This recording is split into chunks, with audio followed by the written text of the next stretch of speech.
Hi there, welcome to my channel where I take you on tours of unique homes and showcase stories of people living alternatively. In today's episode, we're taking a home tour with Lupe, a single mother who had a lifelong dream of living in a yurt. Lupe had a desire to create a home she could eventually pass on to her young 10-year-old son. So she worked with the city to build a legal tiny house on foundation and then doubled her family's living space by adding a yurt to the property.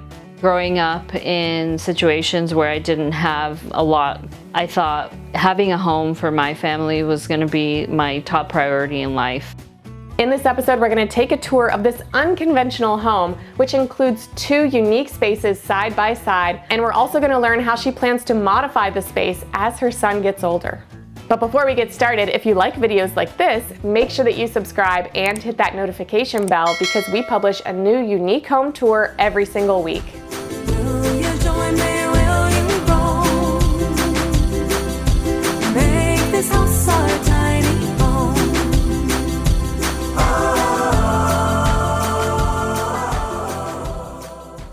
Hi, I'm Lupe and I live in this tiny house, and I also have this yurt, and we're in Roseburg, Oregon.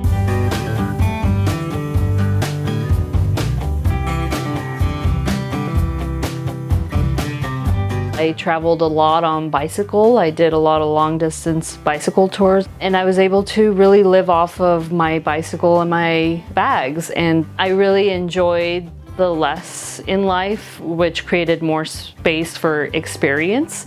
I thought a lot about living in a yurt first. I knew that I was able to break it down and move it if I needed to.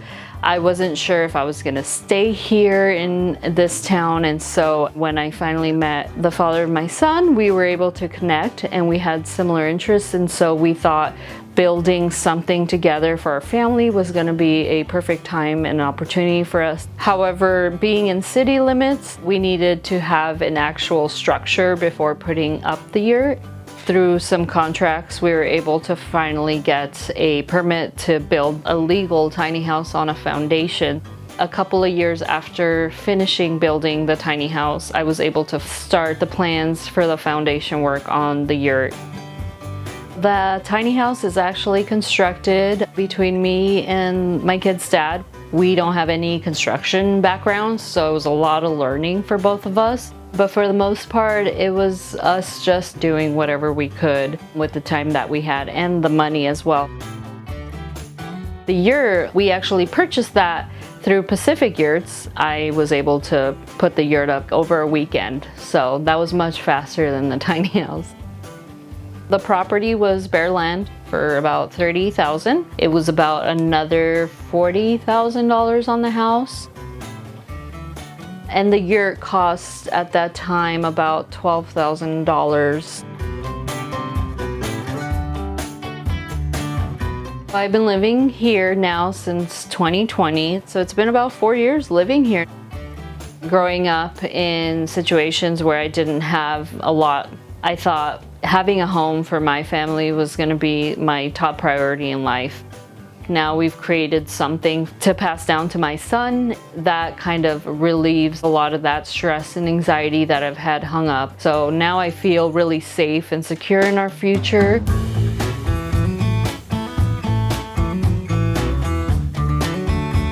The house is 12 by 24, including the loft. It's right under 500 square feet.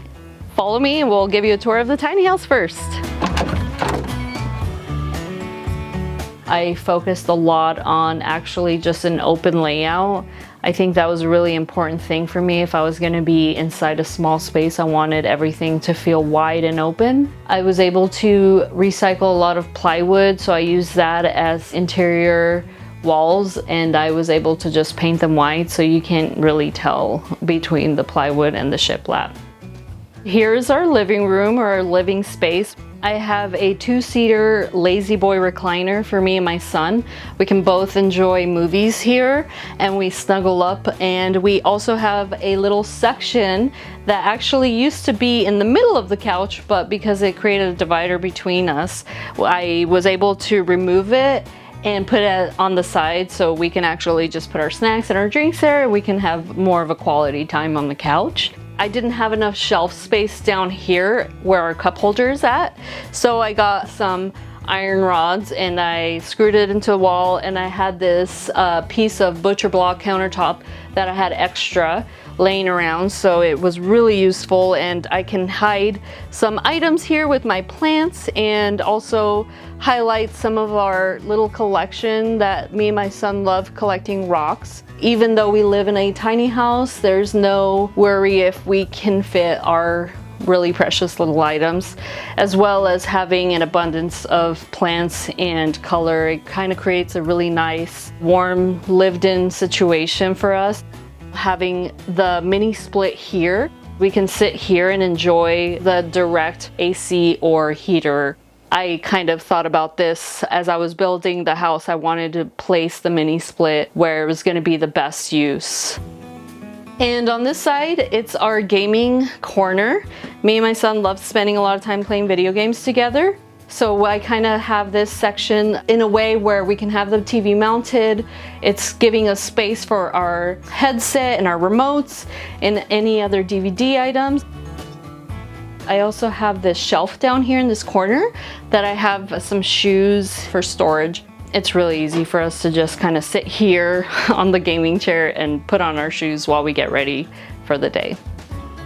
The dining area, it's just for me and my son, so it's really easy and simple. I was able to just build this off of a butcher countertop, and I added some iron rod legs.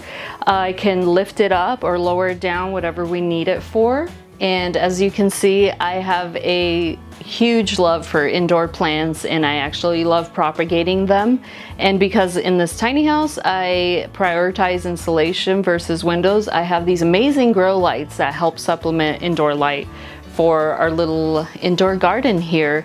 And with that, I have these, again, iron rods shelves that I was able to create. It gives me more shelving space for our little collections of little items that me and my son love to collect and have. I also have these iron rods right up here. You can't tell because the plants are covering it, but they're very strong, and I'm able to have hanging plants, and I hang some of the indoor lights off of those iron rods as well. On this side, I have the kitchen. I have a gas burner, and our hood range is vented out straight out of the wall. That way it gives me storage space on top as well for anything I might need. As we move over here, I have more shelving. It's all open concept. It makes it really easy for me to be able to grab and get anything I might need. A magnetic knife holder. It is a lifesaver. I love having them on display, and it's really crucial for me to have a big, deep, wide sink. I was able to purchase a bigger fridge. It's a counter depth, so I was able to measure this fridge. And then on this side, I have a barn door. Again, it's space saving. I didn't want a swinging door. This is, as you know, a small space. And then we have the bathroom. And this bathroom, it's also very open. I have a curtain instead of walls. That way, if I needed more space, I can actually just open this and air it out. And back here, I have worked very hard with a friend of mine to create a mural. I'm not very good at tile work, but I knew that I can probably make this as pretty as I can with the tools that I had at that time. And we created a mural of the Oregon coast. So we have the ocean and the sunset, and there's also a tree. And I have a space in this bathroom for a washer and dryer. And the dryer's on gas, as well as my on-demand hot water heater is on gas. So that was the bathroom, and now I can show you upstairs where I have my bedroom as well as my son's bedroom. Follow me.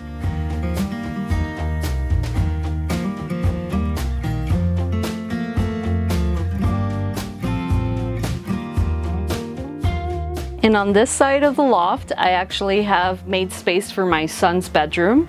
We have a full-size bed in here, and we have a metal shelf that I was able to fit in here for his clothing items.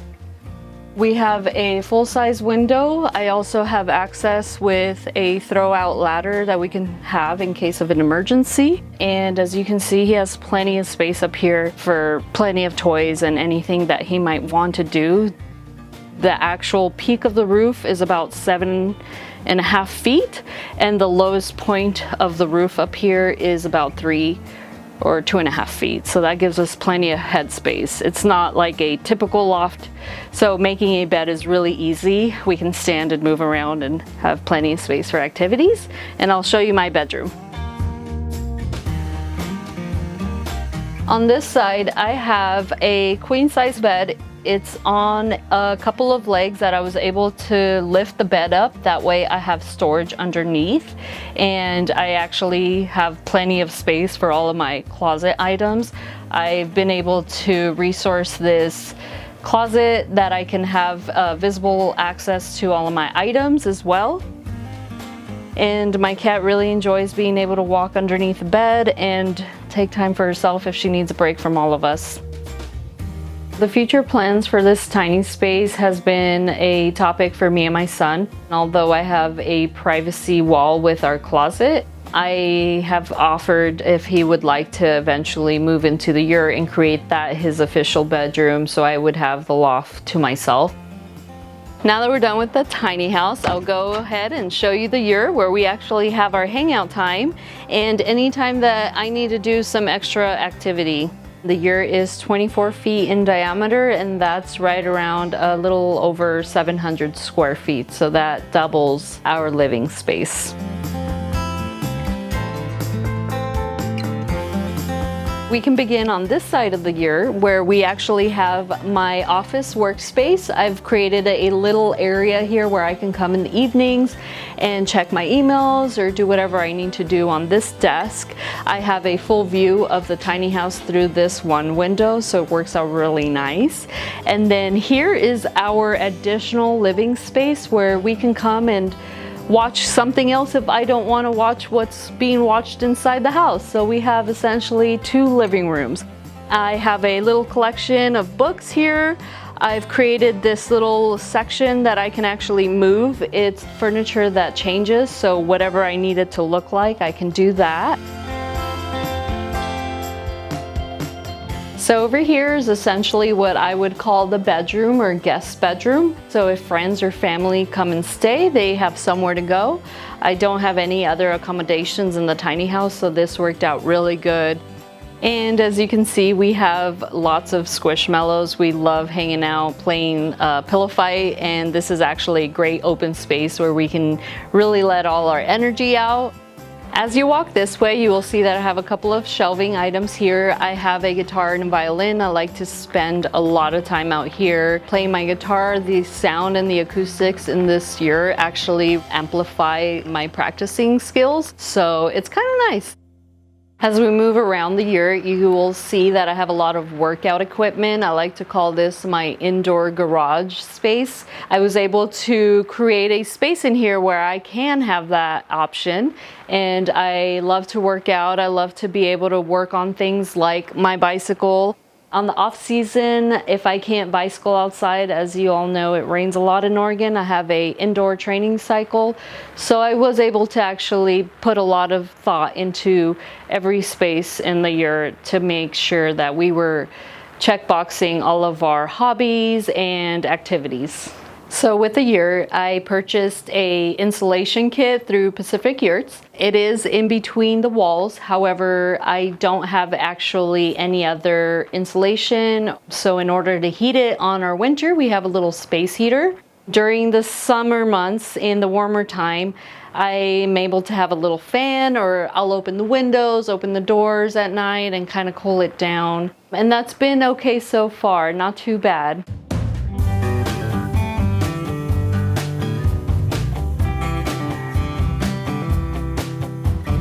The way my life changed living here has been improved drastically. Now we have more time. I'm not here cleaning, a house that's 2,000 square feet. We're really living closer together. Me and my son can actually spend a lot of time together. It's really brought us much, much closer together. I love the fact that now we have this space and I can educate people and talk about it in our community and hopefully influence other individuals if they're willing to take that step forward into building or purchasing their own tiny house. I definitely believe that less is more.